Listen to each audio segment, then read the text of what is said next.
Let's also welcome Shrikant Chouhan on the show right now. Hi Shrikant, great to be speaking with you. Very good afternoon first of all. And Shrikant, firstly help us with your view on the financials, because for today they are seen to be taking a bit of a back seat. Well, of course we know that heavyweights are declining in today's trading session. Within the Nifty Bank, it's SBI that is putting the most of the pressure. But where do you see Nifty Bank headed in the last half an hour for this particular? What kind of an action are you envisaging? Good afternoon, everyone. If we consider the overall breadth of the market, then in the last uh, 3 weeks, if we see the overall trend of the market, then we saw specific buying interest in almost all the banks. And Bank Nifty has crossed its previous high. But now I am of the view that at these levels where the stocks are very close to their resistance level, and in fact, most of them have crossed their previous highs. So at these levels, we need to be more and more selective, and that's the reason we could see some more consolidation on the Bank Nifty. And based on its overall technical formation, I am of the view that till the Bank Nifty is not crossing 56,100, we need to be a little bit careful in terms of taking any call on the index. But yes, in case if there is any correction, then close to 54,500, certainly we should look for taking some contra bets of going long Bank Nifty. But otherwise, I'm of the view that financials in that specifically uh, at these levels, we like ICICI Bank as well as HDFC Bank. And even State Bank is also very close to its important support levels. So close to this 790, 785, the stock is having excellent support. And based on its formation, I think 775 is the maximum that downside we can see in the near term. But in next maybe 3-4 days, as the company is also going to announce its number, I'm of the view that the stock is heading for at least 835 again. All right, 835 could be the next stop for SBI. Well, of course, the numbers are due for SBI, so let's watch out for that. But for today, yes, indeed, there has been no significant recovery from the day's lowest point. Other than that, let's also put the spotlight on some of these automakers, auto majors rather.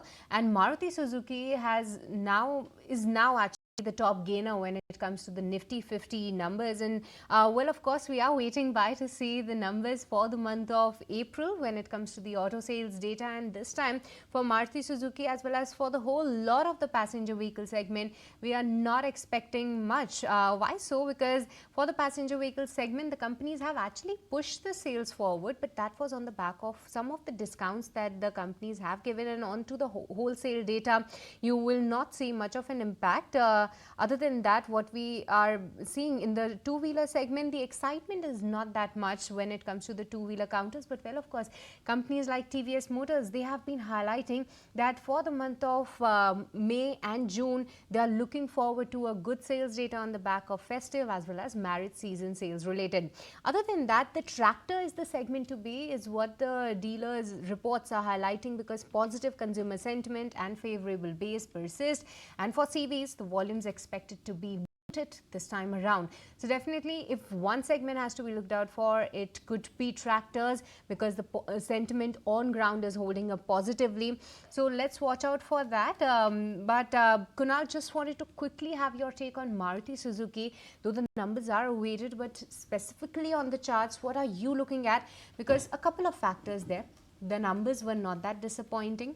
The news flow related to Maruti Suzuki, given hybrids across, etc., they are holding up well. And on the charts, a 3.5% jump.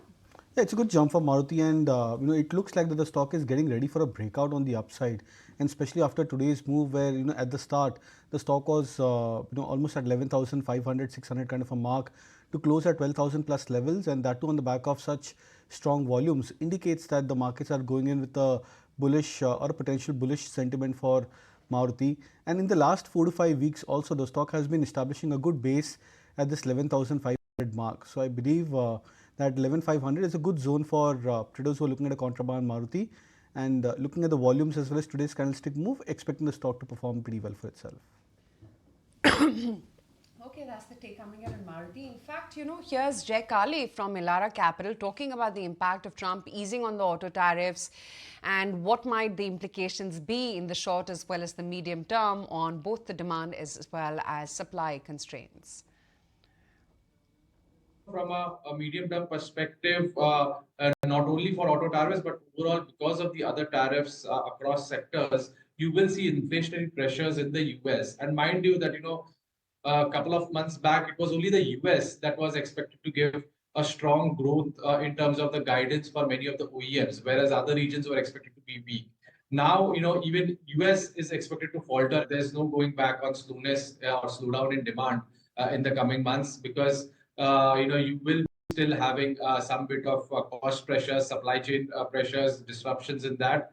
And the suppliers effectively will get hit more by demand slowdown than individual company tariffs because it differs from supplier to supplier, component to component, and OEM to OEM based on their localization efforts. But as an overall, if I have to look at, definitely we are headed for much more pressures in the US market in terms of demand slowdown.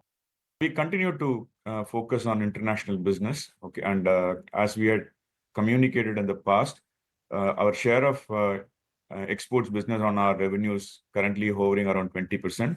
Our endeavor is to take it to 25% in a 2-year kind of a time frame. In the year that went by, in FY25, international business grew by about 8.5%. Okay, going into the current year, we do see double-digit kind of a growth. Overall, CAT grew in double digits in full year, and also in Q4 we grew by about 14%.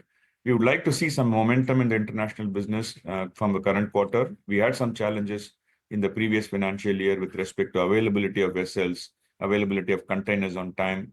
That had some impact on our revenue, but otherwise we grew strongly at 8.5%. We look forward to a double-digit growth in FY26. So we see a mid-single-digit kind of a growth possibility in the coming year. And we hope, in addition to that kind of a volume growth, we hope to get some price growth with premiumization and with some selective price increases. We hope to see a double-digit kind of a growth going into FY26 and overall at revenue level. All right, so that was the management of CEAT. The stock has gained almost 9% in trade right now after a strong management commentary, and not just CEAT that is gaining trade. Other counters within the auto pack like Apollo Tyres and Balakrishna, they are also holding on to the gains of 3 to 4%.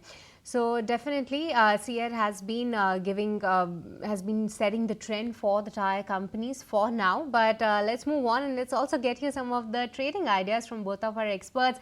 And let's get you the closing trade ideas.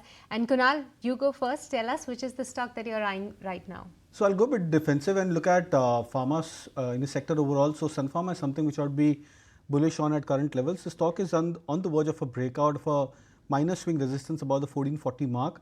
So expecting the stock to perform pretty well over the near term.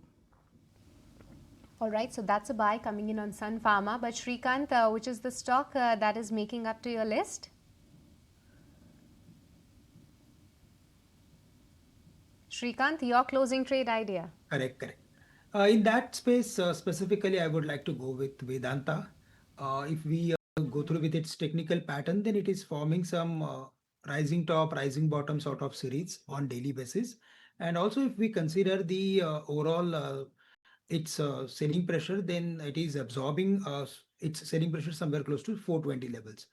Based on its technical formation, I am of the view that the stock is selling for at least 445. We can keep a stop loss at 414. The other stock which we like is from the auto space on which we were discussing just now, and in that Maruti did really well. In fact, it is on the verge of crossing its previous high. That is the overall view based on its technical formation. But yes, we also like Mahindra and Mahindra, and most of the time whenever there is like reporting of this auto numbers, we see some activity, specific buying interest in Mahindra and Mahindra. This time also I'm expecting this stock to move towards the levels of 2990 or 3000. And here, for creating any long positions, we can keep a stop loss around 2895. If you like this video, then like, share and subscribe to ET Now.